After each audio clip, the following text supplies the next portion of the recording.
dari bagian Alkitab Perjanjian Lama, Kitab Mazmur pasal 121.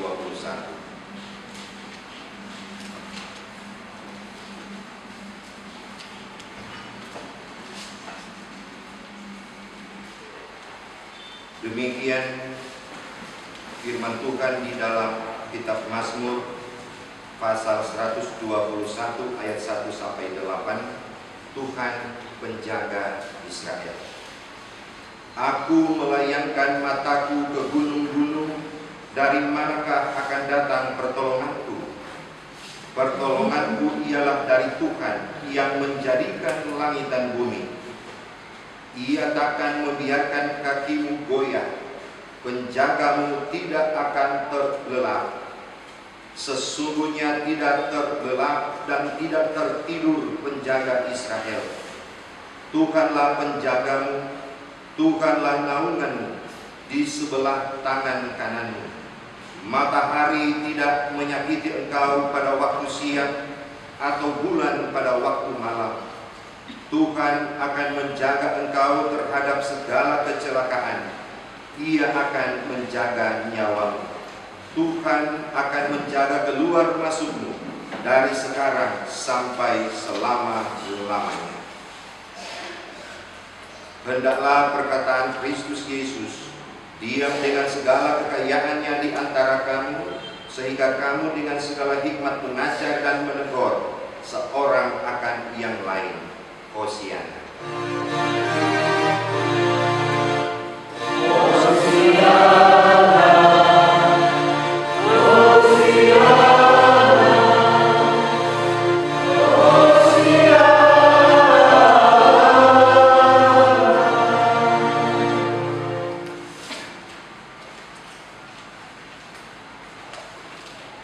Saudara-saudari yang dikasihi oleh Tuhan, dalam ibadah syukur hari ulang tahun GPID Bersinode yang ke-55 tahun pada hari ini, kita dituntun dengan firman Tuhan dari Kitab Mazmur pasal 121.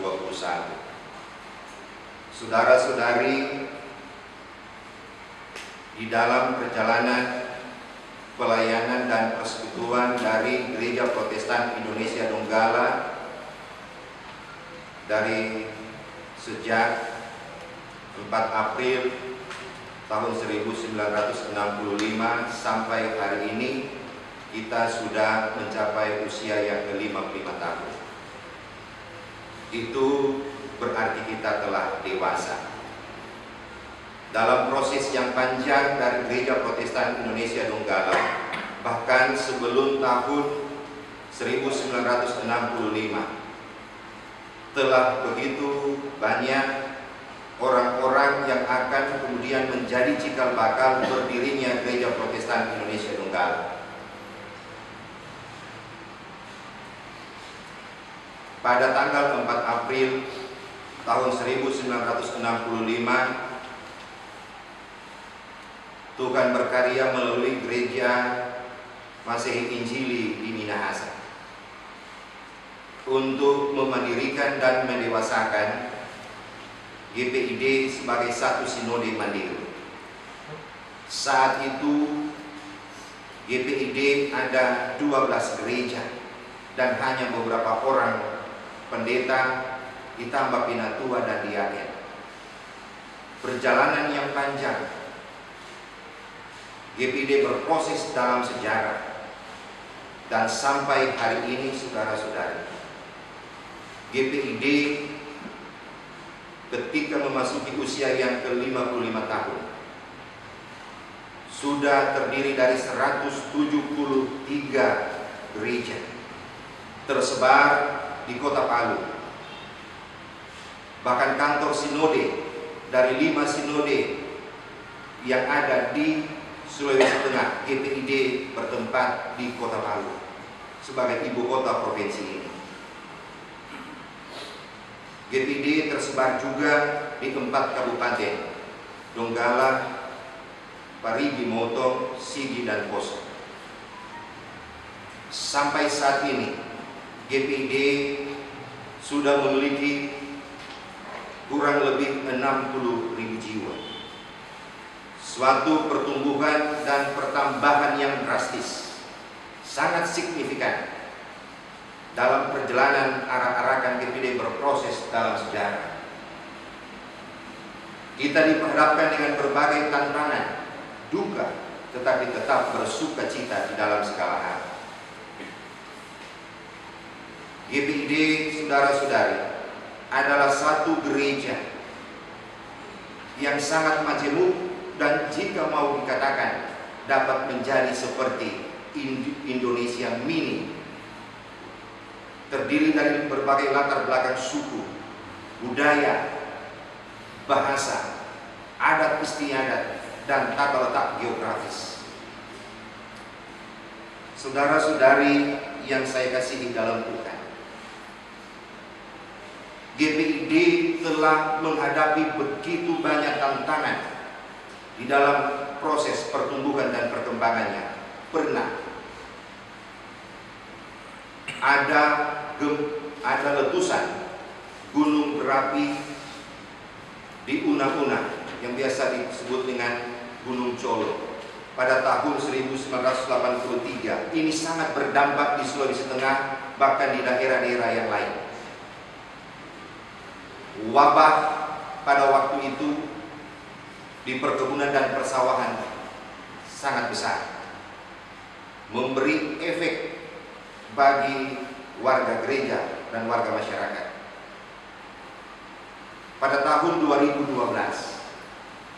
dalam wilayah pelayanan GPID, khusus di wilayah Donggala, Kecamatan Banawa, dan di Kulami, di Parigi, mengalami bencana banjir bandang, gempa bumi, bahkan sampai mengalami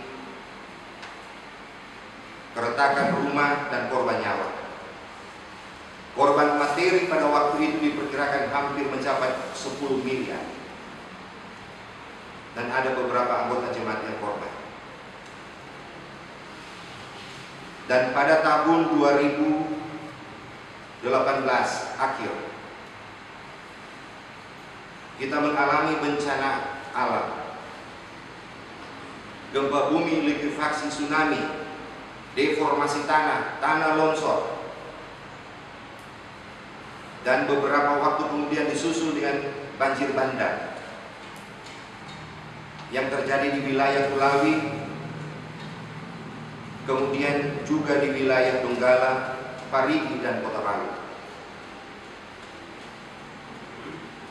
Warga GPID sebagai bagian dari warga masyarakat, kita terpuruk pada waktu itu dan masih berupaya untuk melakukan pemulihan baik psikologis, sosial, dan ekonomi. Mungkin banyak orang yang mempertanyakan di manakah Tuhan dalam peristiwa itu. Peran dari gereja-gereja melalui para hambanya memberikan pelayanan pastoral dan pelayanan khotbah-khotbah untuk memberikan penguatan kepada jemaat bahwa ini bukanlah kutukan daripada Tuhan, tetapi kita memahami bahwa ini adalah ujian untuk kita hadapi dalam rangka mendewasakan dan memperkokoh iman kita. Dalam masa-masa pemulihan setelah bencana alam itu, yang diperkirakan kita mengalami korban jiwa sekitar 60-an orang, kerusakan gedung gereja, 91 gedung gereja retak, 57 diantaranya rusak berat dan tidak dapat digunakan. Ribuan rumah warga yang rusak. Infrastruktur kita menjadi rusak di kalangan warga GPID oleh karena bencana itu.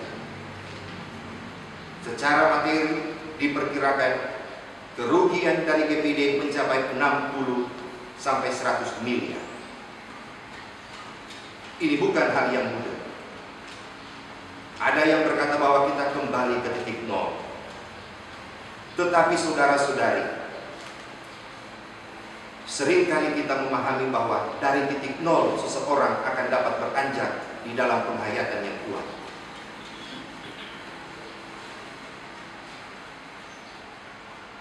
di akhir tahun 2019 sampai di tahun 2020 bulan April ini, kita menghadapi bencana wabah yang mendunia. Wabah yang mengglobal ini disebut dengan COVID-19.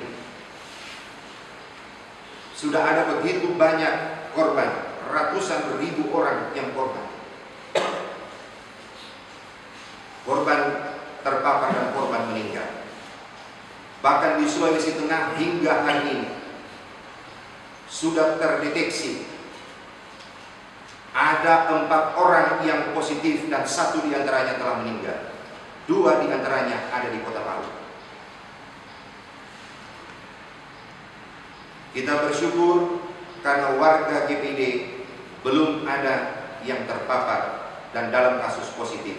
Tapi kita bergumul dan berduka dengan saudara-saudari sebelumnya, bahkan saudara-saudari yang ada di Indonesia dan di Sulawesi Tengah yang mengalami pergumulan ini bersama dengan kita. Saudara-saudari, semua peristiwa itu dihadapi dan sedang dihadapi oleh Gereja Protestan Indonesia Donggala dengan keyakinan kepada Tuhan bahwa Tuhan akan menolong kita semua. GPID akan terus berproses dalam sejarah, dibentuk di dalam sejarah. Kita menghadapi segala situasi melalui kebersamaan kita yang dari waktu ke waktu masih terus perlu untuk dipupuk dan dipelihara.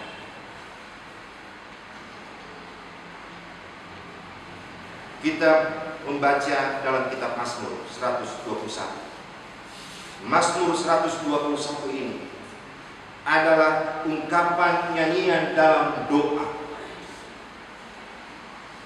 yang berbicara tentang pengharapan yang lahir dari rasa ketakutan yang sangat besar. Menurut beberapa pakar tafsir kitab Perjanjian Lama,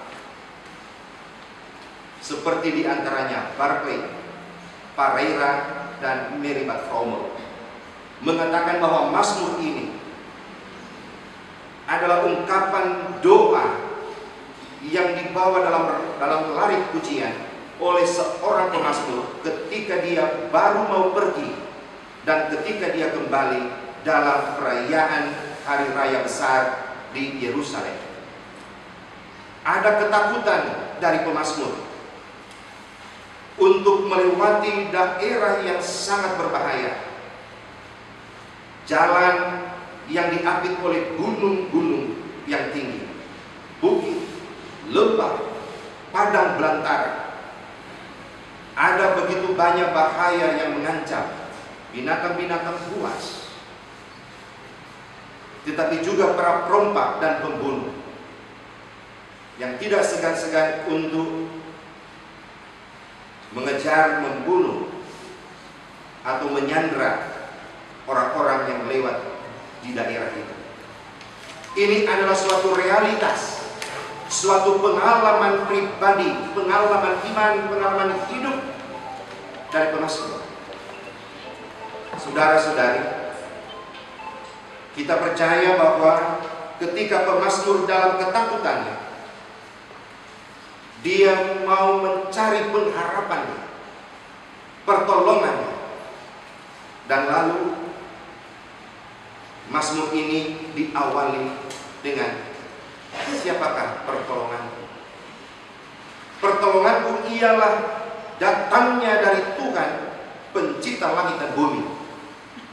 Jawaban itu sangat tegas bahwa di dalam ketakutan, di dalam kecemasan, bahkan mungkin di dalam keputusasaan, pemazmur menemukan jawaban bahwa Tuhanlah yang adalah pencipta langit dan bumi dan segala sesuatu, merupakan penolong bagi pemazmur. Di kemudian hari,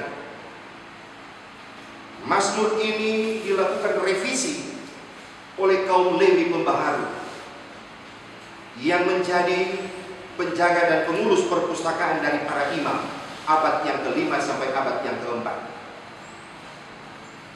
Dan lalu Mazmur ini ketika dibukukan digunakan untuk menjadi nyanyian doa di 3 hari raya besar upacara di kalangan umat perjanjian lama. Bahkan saudara-saudari, Mazmur pengharapan ini di ayatnya yang ke-7 dan 8 menjadi ungkapan doa berkat dari imam bagi umat di setiap ibadah yang dilakukan. Saudara-saudari yang kekasih dalam Yesus Kristus, Gereja Protestan Indonesia Donggala dalam hari ulang tahun yang ke-55 ini, kita diingatkan bahwa GPID tidak boleh takut. Pelayan Tuhan maupun warga GPID, janganlah takut menghadapi wabah COVID-19, karena kita pun telah diproses dalam sejarah dan telah melalui berbagai tahapan yang berat menghadapi berbagai tantangan bencana. Jika kita sampai hari ini masih berdiri tegak dan eksis dalam pelayanan, itu berarti Tuhan tetap menolong kita. Saudara-saudariku yang kekasih dalam Tuhan, GPID hendak selalu mengucap syukur dalam segala hal, tekun dalam berdoa, dan memiliki pengharapan kepada Tuhan Allah. Sebagaimana ungkapan dari Rasul Paulus kepada jemaat di Tesalonika dalam surat 1 Tesalonika pasal 5 ayat 16-18. Ketika kita tetap berdoa kepada Tuhan, pengharapan kita tidak akan musnah. Dan ketika pengharapan itu tetap kita miliki bahwa Tuhan akan tetap menolong orang yang percaya, maka disitulah letak dan lahirnya sesuatu sukacita yang tanpa batas bagi kita. Itulah mengapa orang Kristen dikatakan bersukacita dalam segala hal, karena kita memiliki pengharapan, dan pengharapan yang lahir dari doa dan iman kita. Saudara-saudari yang dikasih dalam Tuhan, 55 tahun GPID bersinode, sudah dewasa dalam aspek usia. Namun demikian hendaklah kita terus untuk melakukan upaya-upaya dan meningkatkan loyalitas iman kita dan persekutuan kita, meningkatkan soliditas kita, dan terus menjadi gereja yang misioner, gereja yang memperkenalkan Kristus kepada semua orang, dan gereja yang menghadirkan kasih Kristus kepada semua orang. Melalui firman Tuhan dalam kitab Mazmur pasal 121 ini, saya mengajak kita semua warga GPID untuk supaya kita tetap berpengharapan kepada Tuhan Allah. Tuhan Allah yang adalah penjaga dan penolong umat Israel adalah juga Tuhan Allah yang menjadi penjaga dan penolong Gereja Protestan Indonesia Donggala. Tuhan memberkati kita semua.